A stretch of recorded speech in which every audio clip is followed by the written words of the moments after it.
à tous fans de e-up. Aujourd'hui je vais vous montrer 10 accessoires, options ou astuces pour personnaliser votre e-up. Allons-y, c'est parti.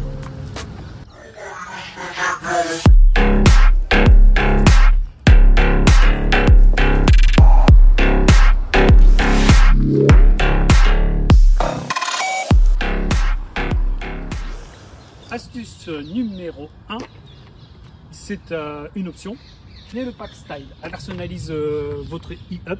Vous avez le toit noir et les rétros noirs qui contrastent avec la up. Donc ça rend super bien avec le gris Stunstein, je sais pas comment on dit, et ça rend super bien.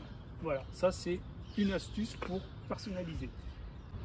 Deuxième accessoire que j'avais pris sur ma up, les jantes en 16 pouces Y ou Upsilon, je sais plus comment qu'elle s'appelle, qui en fait un vrai karting et qui donne vraiment elles se donnent super bien. Elles sont géniales, elles sont super belles, sauf les pneus qui sont pourris. Les pneus d'origine ils tiennent pas la route.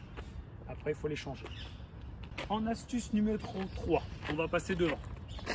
On a la calandre qui d'origine est bleue, je l'ai mis en carbone.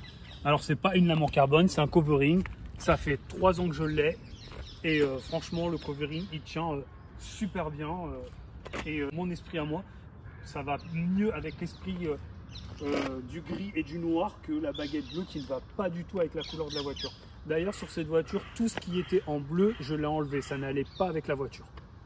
Après, donc astuce numéro 4, accessoires. J'ai posé dessus le kit de la Up Street qui était sorti sur les versions thermiques. C'est des stickers qui prend le capot, le toit et les bas de caisse.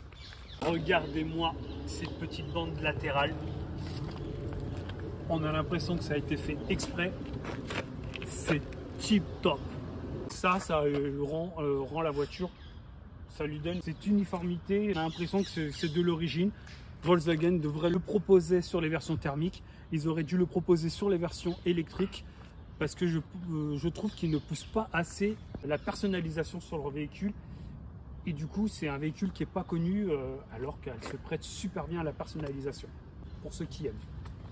Après, pour renforcer cet esprit de gris et de noir, donc j'en suis au 5e, les vitres teintées. Donc, dans la légalité, ce qui fait qu'on a l'impression que ça fait plus sombre, c'est parce que la voiture elle est compacte. D'origine j'avais les vitres teintées fumées. Sur les vitres fumées, j'ai fait poser du 25%. Donc la teinte homologuée, ce qui fait qu'on a l'impression que ça fait noir parce que du teinté plus du foncé, ça fait foncé. À l'avant, ça fait foncé. Sur la lunette arrière, pareil 25%. Et on a l'impression que du coup la lunette elle est toute noire, ça rend super bien avec les feux, mais on en reviendra après. Les vitres teintées, ça coûte pas très cher, je fais ça sur toutes mes voitures, c'est génial, ça protège du soleil, des UV, moi qui ai un cuir à l'intérieur, c'est top. On passe à l'accessoire numéro 6 qui est en fait la suite des vitres teintées, le bandeau pare soleil. J'ai mis le maximum qu'on pouvait mettre autorisé, c'est à peu près 20 cm, qui engonce encore plus la voiture, qui fait vraiment ce petit format vraiment râblé, qui protège vraiment bien du soleil. Celle-là, c'est de la teinte 100%, donc noir, ça protège vraiment bien l'intérieur, c'est top. On va passer au 7e accessoire. Toujours par rapport aux vitres, les déflecteurs. Je les ai fait poser directement, je les ai achetés en même temps que la voiture neuve, donc qui permet de tout le temps laisser une petite lame d'air quand je la gare et sans que l'appui rentre dedans. Quand on roule, ça permet de laisser un peu le carreau ouvert, d'aérer la voiture. Pareil, j'essaie de le mettre dans tous mes véhicules quand c'est faisable. C'est un super accessoire. Passons au 8e. Un de mes préférés et que j'ai posé en accessoire que j'ai acheté indépendamment parce que Volkswagen ne le propose pas en option et que je ne comprends pas, c'est le béquet de la GTI. Alors celui-là, il devrait être d'origine ou en tout cas on devrait pouvoir l'acheter en option parce que il rend vraiment super bien, tellement bien sur la voiture que je ne comprends pas qu'il n'existe pas, ce n'est pas d'office. En tout cas, il lui donne un look super avec ce cul bombé. Adieu. Franchement, ce béquet de GTI sur la e-up, sur la tête des canards, c'est mon accessoire préféré. Pendant qu'on en était, 9e accessoire, les feux fumés. Alors, ce ne sont pas des feux que j'ai achetés à part, c'est du film teinté, noir.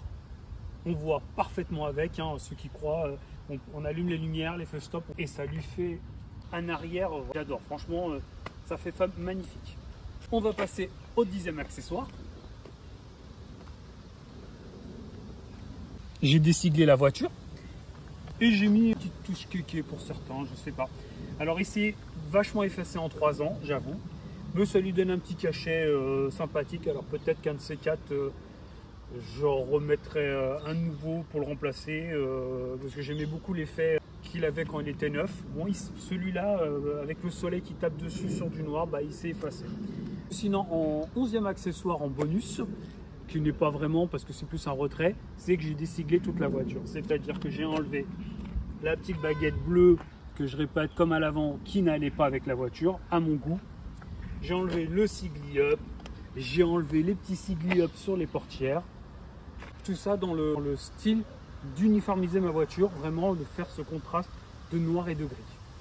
Un autre accessoire pour personnaliser qui se voit seulement quand il fait sombre, c'est les ampoules à LED. Ça éclaire beaucoup mieux que l'origine.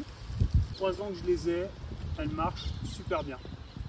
Et ça lui donne un look génial.